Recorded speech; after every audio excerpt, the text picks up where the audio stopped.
Maharashtra today 24 news सत्य परिस्थितीचा सविस्तर आढावा। रामगिरी महाराजांना समर्थन करून मुख्यमंत्री राजधर्म विसरले, मुख्यमंत्र्यांनी राजीनामा द्यावा। काँग्रेसचे आमदार कैलास गोरंट्याल यांचा शिंदेंवर हल्लाबोल।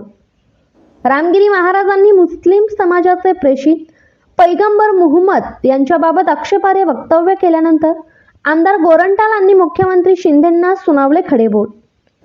नुकत्याच रामगिरी महाराजांनी मुस्लिम समाजाचे आदरस्थान प्रेषित पैगंबर मुहम्मद साहब यांच्याबाबत आक्षेपार्ह वक्तव्य करून मुस्लिम समाजाची प्रतिमा मलिन केली। मात्र मुख्यमंत्री एकनाथ शिंदेंनी रामगिरी महाराजांची भेट घेऊन त्या महाराजांचे समर्थन केले। तर यावर बोलत असताना जालन्यातील काँग्रेसचे आमदार कैलास गोरंट्याल यांनी रामगिरी महाराज आणि मुख्यमंत्री एकनाथ शिंदे यांचा निषेध करत ते म्हणाले की मुख्यमंत्री हा राजा असतो, त्याच्या नजरेत सर्व समान असायला पाहिजे।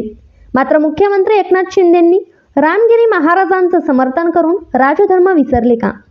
मुख्यमंत्री राजधर्माचा अपमान करतोय असं म्हणत आमदार कैलास गोरंट्याल यांनी मुख्यमंत्र्यांवर हल्लाबोल केला। मुख्यमंत्र्यांनी राजीनामा दिला पाहिजे अशी मागणी देखील आमदार गोरंट्याल यांनी केली। निवडणुकीच्या तोंडावर दोन समाजात तेढ निर्माण करण्याचं काम सध्या हे सरकार करत आहे, मी याचा निषेध करतो असं देखील गोरंट्याल म्हणाले। महाराष्ट्र टुडे मराठीसाठी ब्युरो रिपोर्ट विलास गायकवाड, जालना। देखिए, एक तो जो रामगिरी महाराज ने वक्तव्य किया है उसका मैं निषेध करता हूँ। देखो, कोई भी धर्म दूसरे धर्म के बारे में गलत बोलना नहीं चाहिए। हाँ, हर धर्म ने अपना अपना धर्म पालन करना चाहिए।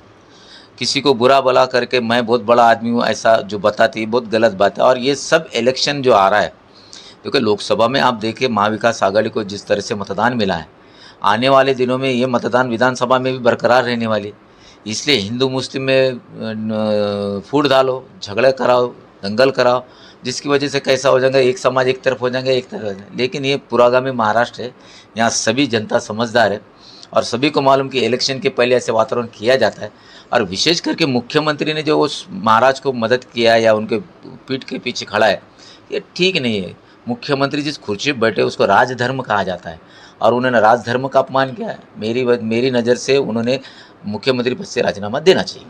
सर, 2018 में यही महाराज ने मुस्लिम धर्म की बहुत तारीफ की थी और प्रेषित साहब की भी बहुत तारीफ की थी, फिर अचानक इन्होंने ऐसा। मैं आपको क्या बोल रहा हूँ कि भाई साहब अभी इलेक्शन आ रहे हैं, इलेक्शन 3 महीने में इन्होंने 1 महीना और बढ़ा दिया। अब तुम देखिए, इलेक्शन आयोग ने जम्मू कश्मीर और हरियाणा के साथ महाराष्ट्र का भी ड्यू था, लेकिन महाराष्ट्र छोड़ के उन्होंने, क्योंकि उनको पता है कि ये अभी उनकी सरकार आने वाली नहीं है और सरकार आने के लिए क्या क्या हथकंडे करना है, लाडली बहन लाए, वो लाए, ये लाए, उसमें भी उनको सक्सेस नहीं था। फिर अपना ये महाराज का उपयोग करके दो समाजों में टेंशन का निर्माण किया। और मुख्यमंत्री जो इस तरह से वक्तव्य करता है, जो राजधर्म का पालन नहीं करता है, वो मुख्यमंत्री ने राजीनामा देना चाहिए।